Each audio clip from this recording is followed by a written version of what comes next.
I didn't alter the ball in any way. I have no knowledge of anything. I have no knowledge of any wrongdoing of any. Nobody did anything. Yeah, I'm very comfortable saying that. I'm very comfortable saying that nobody did it, as far as I know. Is Tom Brady a cheater? I don't believe so. I mean, I feel like I've always played within the rules. I would never do anything to break the rules.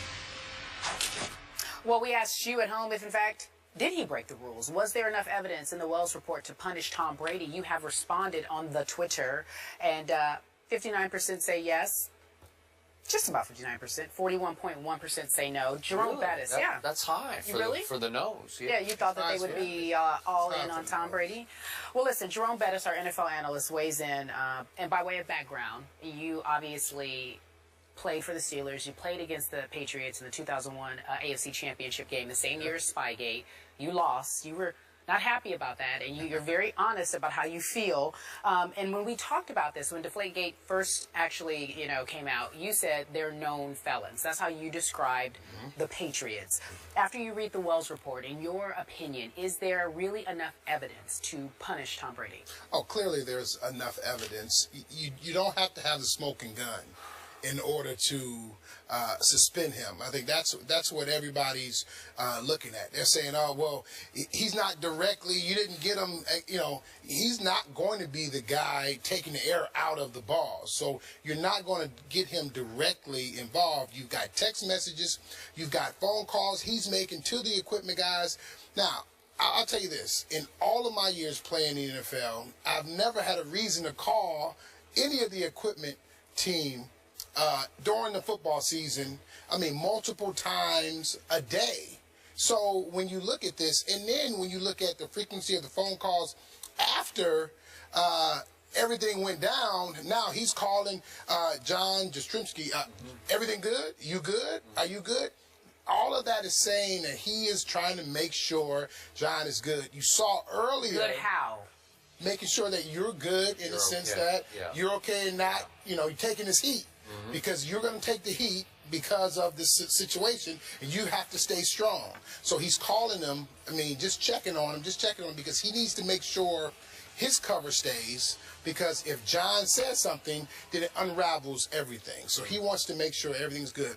You see earlier in the report talking about gifts that was received by these guys, okay? Autographed shoe, you got shoes, you got jerseys, you got balls. Yeah. So it's showing you that went to the attendant in the ref's locker room. Exactly. Who was the deflator. Right.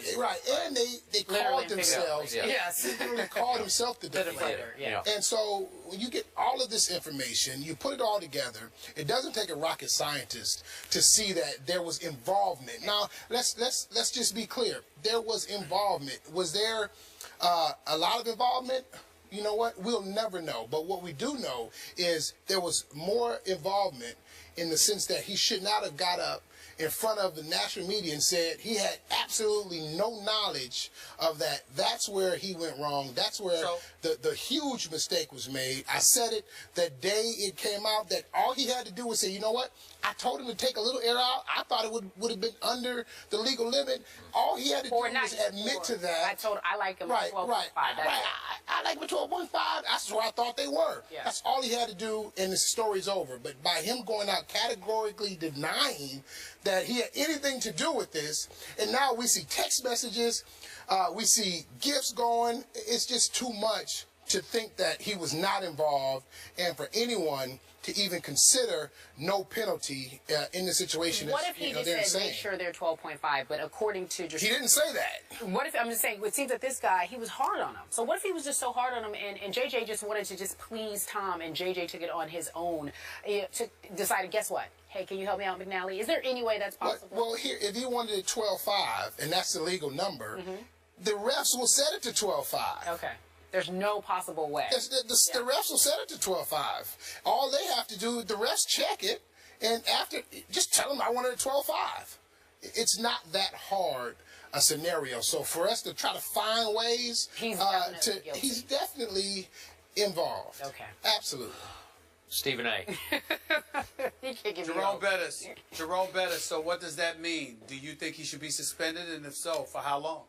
I think he should be suspended. I think you've got to, because what happens is everybody in the league is looking at this. Every player is looking at this. Because I'll tell you another thing, every player knew what happened. Because every guy knows their equipment guy will do whatever they ask them to do. Okay, so everybody in the NFL, all the players knew, 100%. Well, so hold on, Jerome. Yeah. There's two questions. Okay. Number one, how many games do you think he should be suspended? Okay. Because Skip and I both believe he should be suspended for 4 games. And number two, Skip is of the opinion that Belichick had to know, even though the report says there's no evidence to that. So Skip believes Bill Belichick should be going for 8 games. I think Bill Belichick should be going for 0 games because the same report that we're all leaning on says that there was no incriminating evidence found against Patriots ownership or any of the Patriots coaches, including head coach Bill Belichick. What do you say to that? Okay, to the first question, I believe minimum 4 games. I would say 6 games. Minimum 4 games. I think they should come out and suspend him for 6 games and give him an opportunity to appeal. And maybe it comes back down to a 4-game scenario. But at the very least, I think 4 games, because every player in the NFL is looking at this scenario. They're asking themselves, hey, if the NFL is not going to come down on Tom Brady, then I can get away with some of these things. Okay, so believe me, he's not the only guy that's trying to circumvent the rules to get a competitive advantage. That's everybody's from my understanding. Players are doing it. So what you have to understand is all the players are watching. Okay. Now, if the commissioner sends that message, now everyone backs off and says, "Whoa, that's too much. I'll tone down on everything that I'm doing." And also, the equipment managers, they'll understand. Hey, we need to. Hey guys, I'm not doing it. You can do it. And, then they'll go to the player and say, "Hey, whatever you do is what you do. I'm not doing it." And so it changes that. So, but I will say this with Coach Belichick, I believe there should not be a suspension with Belichick, and let me tell you why. In the situation like this is not a big enough deal to get to the head coach. Okay, there's some things that are big deals that'll get to the head coach. This is not one of them. This is one of those, hey, I need you to take some air out of the ball for me. I like my balls this way. And so it becomes a running theme between the guys involved. It's not one of those deals where the equipment managers need to go upstairs and get permission from Coach Belichick to do something like this. This is something, hey, take care of me, I'll take care of you, and get it to where I like it. And that's basically what it was. And it wasn't meant to be this big issue, but it became this big issue the minute that Tom Brady stood up and didn't admit to the mistake and just say, hey, you know what? I screwed up. It's my fault. Didn't know I was really breaking the rule. I wanted it at 12-5. That's all he had to say at that moment, and it goes away. You get a slap on the wrist. The equipment managers get a slap on the wrist. Everything goes away. But now, because you deny it, it becomes a bigger story because, 1, it is the Patriots, and 2, you are Tom Brady. Okay. My points are twofold about Bill Belichick. Number 1, you have to hold the head coach accountable. I realize this is more like in the vein of running a stop sign than robbing a bank in the big picture of things. But it is still affecting the integrity of a game that has been under fire because the NFL recently, as we all know, has mishandled situation after situation after situation. Sure. And the public that has so much faith in this game, the fandom of the National Football League, is going to sit back and say, what you got again, Roger Goodell? You got to show us that you're going to protect the integrity of your game, because this was cheating. No matter how you slice the cheating or how you rank it, it's still cheating. And furthermore, when Goodell did come down on Spygate, it wasn't hard enough in a lot of people's view, but he did leave it with Belichick. You are now on a zero-tolerance type policy. Any other screw-ups, if you bend the rules or break the rules going forward, we will really come down hard on you. And I realize that's now 8 years in the past. But I still think that a lot of people view the Patriots as the cheating organization. That emanates only from one man, the head coach, because of Spygate, for which he was solely responsible, and going back to a couple of teams accused the Patriots of, you remember, spying or videotaping their walkthroughs the day before those early couple of Super Bowls, both the St. Louis Rams Super Bowl and the Carolina Panthers Super Bowl. Remember those? Yeah, I do. Okay, so again, because of his track record, because he was put on notice by Roger Goodell after Spygate, I just think that, and we had a lot of our analysts say that Brady will be punished a little more harshly because of Spygate. I heard that all day yesterday. Well, then the head coach deserves to go down a little bit here, too. He needs to be punished. That's just me. Now, I can see your view, and I can understand that from the standpoint of wanting to send the message that you ultimately are the captain of the ship. And if something's going on in the ship, you are supposed to know about it. So I believe he did know about it. I don't have any proof of that. I do not believe he knew about it. It was too small of a situation for him to know about it.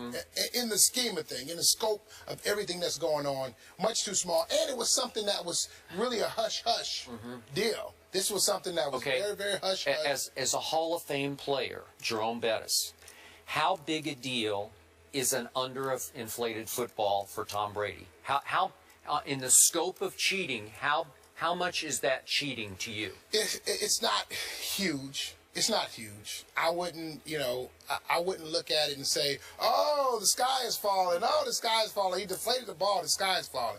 I wouldn't say that. But I will say this. There are clear advantages to that from a quarterback standpoint in bad weather, from a running back standpoint.